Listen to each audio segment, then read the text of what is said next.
जान हुई तुमसे, तुम मेरा हवाला हो। याद रखना, लोगों की भीड़ वही होती है जहां लेने वाले न हो, जहां देने वाले। ये वलियों के आस्थाने पर क्यों भीड़ है? मेरा उन्वान हालांकि ये नहीं, लेकिन बात निकल आई है तो अर्ज करूं। भीड़ ये देते हैं। लोग कहते हैं आज कि ये लोग तो मिट्टी का ढेर है। हिंदुस्तान में मुश्किल हमारे लिए ये है कि 1857 के बाद से अंग्रेजों के इस मिशन ने हमें इतना नुकसान पहुंचाया, लड़ाओ और हुकूमत करो। तो जब अंग्रेज हिंदुस्तान आया तो अंग्रेज के आने तक हिंदुस्तान का बादशाह हो या हिंदुस्तान की अवाम हो, ये सब के सब उस अकीदे पर थे, अक्सरियत में, जो सहाबा और अहले बैत का अकीदा था। कोई यहां झगड़ा नहीं था, फिरका वारियत नहीं थी, फसाद नहीं था। चंद 2.5% लोग थे जिनको एक बादशाह की जरूरत ईरान से यहां तक लाई थी। उनका कोई शुमार भी नहीं था, उनकी कोई गिनती भी नहीं थी। वो अपनी अपनी दुनिया में मस्त थे, उनकी कोई अहमियत नहीं थी। ना लोग उनके साथ उठते थे, ना बैठते थे, ना शादी ब्याह करते थे। उनके अपने मामलात अलग थे। जिस तरीके से मुसलमान 100% में 2.5% ज़कात को अलग करता है, फिर कभी इस्तेमाल नहीं करता, बल्कि वो फकीरों की झोलियों में डाल देने में ही अपनी जिम्मेदारी समझता है, ऐसे एक बादशाह ने अपनी जरूरत के तहत ईरान से कुछ लोगों को लाया था। और वो चंद लोग थे माल के मैल की तरह, बाकी उनकी कोई अहमियत नहीं थी, इसलिए उनका कोई शुमार भी नहीं। हजरत अमीर खुसरो रहमतुल्लाह अलैह अपने जमाने में एक खत लिखते हुए फरमाते हैं कि मेरा हिंदुस्तान ऐसा मुल्क है जहां की मुर्गी और जहां की मछली भी सुन्नी है। आपने अपने ज़ौक़ के मुताबिक लिखा कि यहां की दरिया में जो मछली है, हिंदुस्तान के दरिया में जो मछली है वो भी सुन्नी है। यह हज़रत अमीर खुसरो का खत है। इससे पता चला कि यहां का बच्चा बच्चा सुन्नियत के रंग में रंगा हुआ था, मोहब्बत के रंग में रंगा हुआ था, इश्क के रंग में रंगा हुआ था।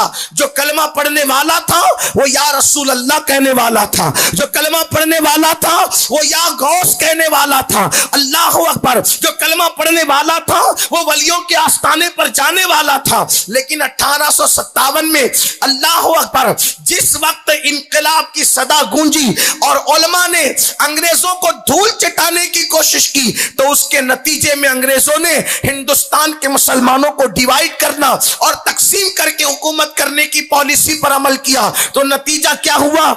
ऐसे लोगों को पैदा किया गया जो नबियों पर एतराज करे, जो वलियों पर एतराज करे, जो खुदा पर एतराज करे। लेकिन मैं बात सिर्फ आपको इतना कहना चाहता हूं, लोग कहते हैं कि वली कुछ दे नहीं सकता और वली को कुछ देने की हैसियत नहीं, इसलिए कि इनके नाक पर अगर मक्खी बैठ जाए तो ये मक्खी नहीं हटा सकते।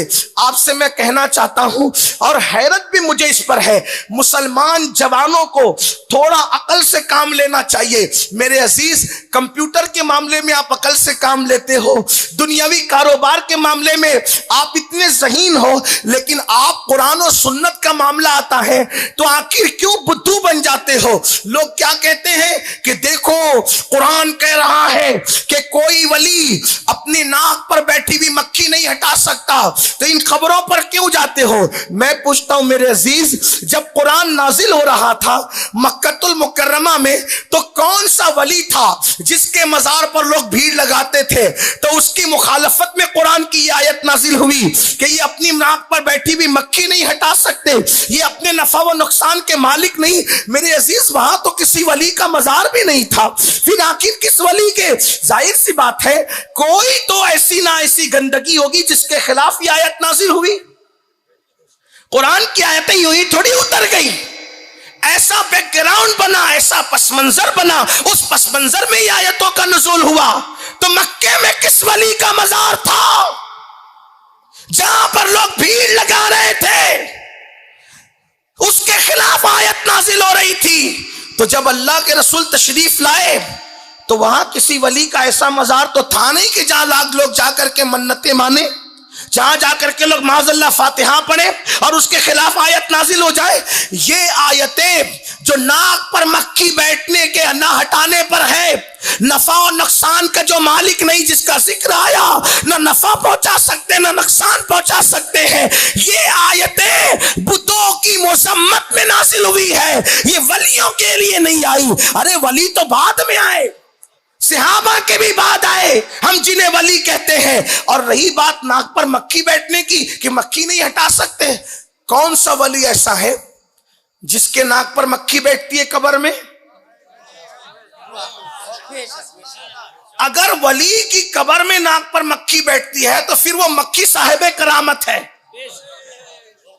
वो मक्खी साहिबे करामत है। अरे नादान, जब वो कब्र में चला गया तो आम इंसान के कब्र में जाने के बाद उसकी नाक पे मक्खी नहीं बैठती, तो वली की नाक पर मक्खी कैसे बैठ सकती है?